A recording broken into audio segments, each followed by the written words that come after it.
جب حضرت حسین رضی اللہ تعالی عنہ دشمن کی فوج کے سامنے ہوئے تو ان کو مخاطب ہو کر ایک خطبہ دیا گھوڑے پر سوار ہو کر، اور بڑا درد انگیز خطبہ حضرت حسین رضی اللہ تعالی عنہ نے دیا۔ حمد و ثنا کے بعد حضرت حسین رضی اللہ تعالی عنہ نے فرمایا، کیا لوگوں تمہیں میرا نسب معلوم نہیں؟ تم اپنے دلوں کے اندر غور کرو کہ تمہارے لیے جائز ہے کہ تم مجھے قتل کرو۔ کیا میں تمہاری نبی کی بیٹی فاطمہ الزہرا رضی اللہ تعالی عنہ کا بیٹا نہیں، جس کے متعلق آپ صلی اللہ علیہ وسلم نے ارشاد فرمایا، سیدۃ نساء اہل الجنہ فاطمہ، جنت کے عورتوں کی سردار میری بیٹی فاطمہ ہوگی۔ دوسری جگہ ارشاد فرمایا، فاطمہ بضعۃ منی، فاطمہ محمد کے جگر کا ٹکڑا ہے۔ کیا تمہیں معلوم نہیں کہ میں علی کا بیٹا ہوں، جس کے متعلق آپ صلی اللہ علیہ وسلم نے ارشاد فرمایا کہ علی تو میرا بھائی ہے۔ کیا تمہیں معلوم نہیں کہ حضرت حمزہ رضی اللہ تعالی عنہ میرے باپ کے چچا تھے، جس کے آپ صلی اللہ علیہ وسلم نے سید الشہداء کہا، یعنی شہیدوں کے قیامت کے دن سردار حضرت حمزہ رضی اللہ تعالی عنہ ہوں گے۔ کیا تمہیں معلوم نہیں کہ جعفر طیار میرے چچا تھے؟ کیا تم نے یہ بات مشہور نہیں سنی کہ آپ صلی اللہ علیہ وسلم نے ارشاد فرمایا، سیدہ شباب اہل الجنہ الحسن والحسین، جنت کے جوانوں کے سردار حسن اور حسین رضی اللہ تعالی عنہما ہوں گے۔ اللہ کی قسم میں حق بات کر رہا ہوں۔ جب سے مجھے پتہ چلا ہے کہ اللہ رب العزت جھوٹ بولنے سے ناراض ہوتے ہیں تو میں نے کبھی جھوٹ نہیں بولا۔ اگر پھر بھی تمہیں میری باتوں پر یقین نہیں آتا تو پوچھو جابر بن عبداللہ سے، تو پوچھو زید بن ارقم سے، معلوم کرو سہل بن سعد سے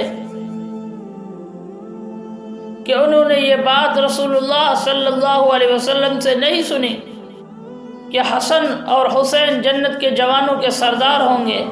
اس کے بعد حضرت حسین رضی اللہ تعالی عنہ نے جو کوفے کے رئیس تھے، بڑے تھے، ان کے نام لے کر پکارا اور پکار کر کہا کہ تم نے مجھے یہاں کوفے بلانے کے لیے خط نہیں لکھے تھے؟ تو سارے کے سارے بدبخت مکر گئے کہ ہم نے خط نہیں لکھے۔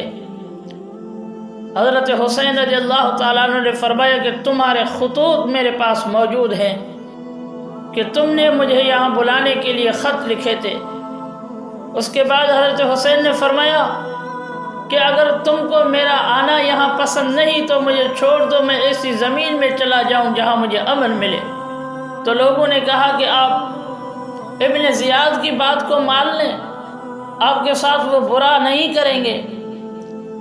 تو حضرت حسین رضی اللہ تعالیٰ عنہ نے فرمایا کہ آپ کی اب بھی یہی رائے ہے کہ مسلم بن عقیل کی شہادت کے بعد بھی میں ان کے ساتھ صلح کروں؟ اللہ کی قسم میں حق بات پر ہوں، میں ان سے کبھی صلح نہیں کروں گا۔ یہ کہہ کر آپ گھوڑے سے نیچے آئے۔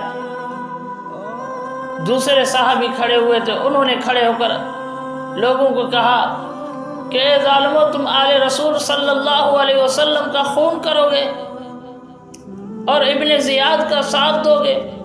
اگر تم نے یہ حرکت کی تو خدا کی قسم ابن زیاد تمہیں بھی قتل کرے گا۔